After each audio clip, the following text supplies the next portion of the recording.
அண்மை செய்தியை பார்த்து வருகிறோம். நாமக்கல் மாவட்டம் பள்ளிப்பாளையம் அருகே நகைக்காக மூதாட்டி கழுத்தறுத்து கொலை செய்யப்பட்டிருப்பதாக அண்மை தகவல் கிடைக்கப்பட்டிருக்கிறது.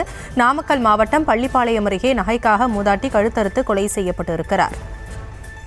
தடுக்க வந்த மகனுக்கும் வெட்டு விழுந்ததால் மருத்துவமனையில் மகன் தீவிர சிகிச்சை பிரிவில் அனுமதிக்கப்பட்டிருப்பதாகவும் தெரிய வந்திருக்கிறது. மூதாட்டியை கொலை செய்து நகைகளை கொள்ளையடித்துவிட்டு மர்ம கும்பல் தப்பி ஓடியிருக்கிறார்கள்.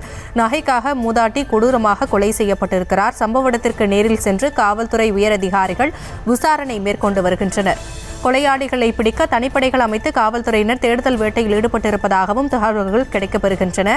நாமக்கல் மாவட்டம் பள்ளிப்பாளையம் அருகே நகைக்காக மூதாட்டி கழுத்தறுத்து கொலை செய்யப்பட்டிருக்கிறார். தடுக்க வந்த மகனுக்கும் வெட்டு விழுந்ததால் மருத்துவமனையில் தீவிர சிகிச்சை பிரிவில் அவர் அனுமதிக்கப்பட்டிருப்பதாகவும் தகவல் வெளியாகியிருக்கிறது.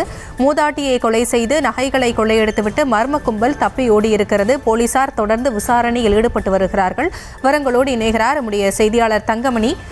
முழு விவரங்களை வழங்கலாம்.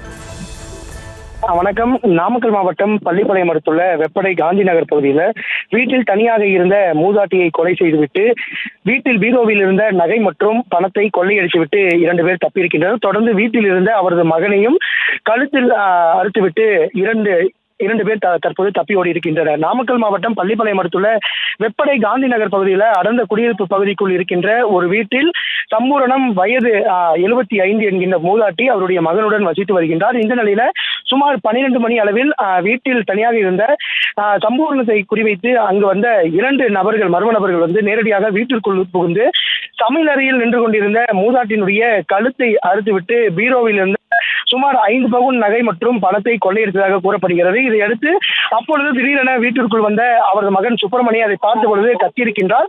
அப்பொழுது அங்கு இருந்த 2 நபர்கள் சுப்பிரமணியனுடைய கழுத்தை அறுப்பதற்காக முயற்சித்த பொழுது அவர் அங்கிருந்த வீட்டில் இருந்த குண்டாக மற்றும் பாத்திரங்களை தள்ளிவிட்டு தப்பி வருவதற்கு முயற்சி செய்த பொழுது அந்த நபர்கள் சுப்பிரமணியனுடைய கழுத்து பகுதி மற்றும் நெஞ்சு பகுதியில் கத்தியால் கிழித்திருக்கின்றனர். இதையடுத்து அவர் சத்தத்தை போட்டவுடன் அங்கிருந்த நபர்கள் தப்பி ஓடி இருக்கின்றனர்.